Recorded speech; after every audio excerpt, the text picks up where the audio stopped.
toplayalım. Bir tarafta kalsın. Bunu da toplayalım.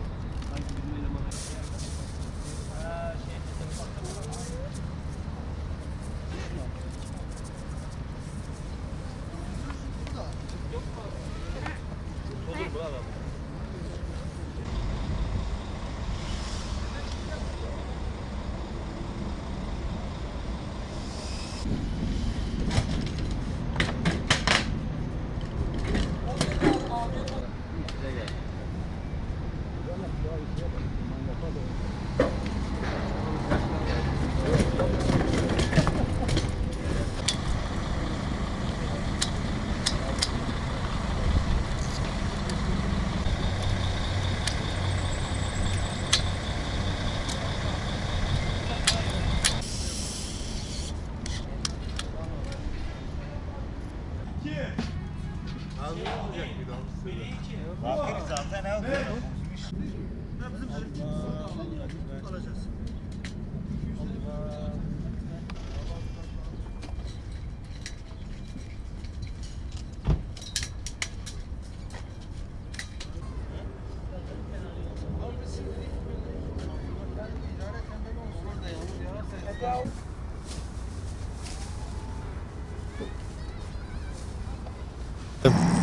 Peygamber sevdalıları olarak her sene düzenlediğimiz Mevlid-i Nebi etkinliği hazırlıklarımızı büyük ölçüde tamamladık.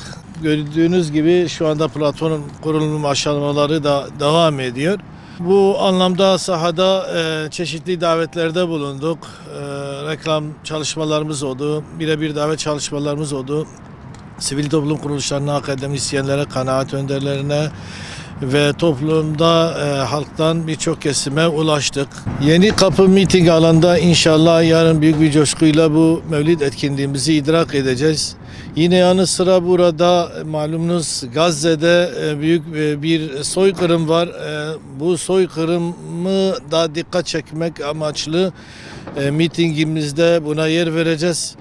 Bütün peygamber sevdalısı İstanbul halkımızı Yeni Kapı Miting alanına bekliyoruz.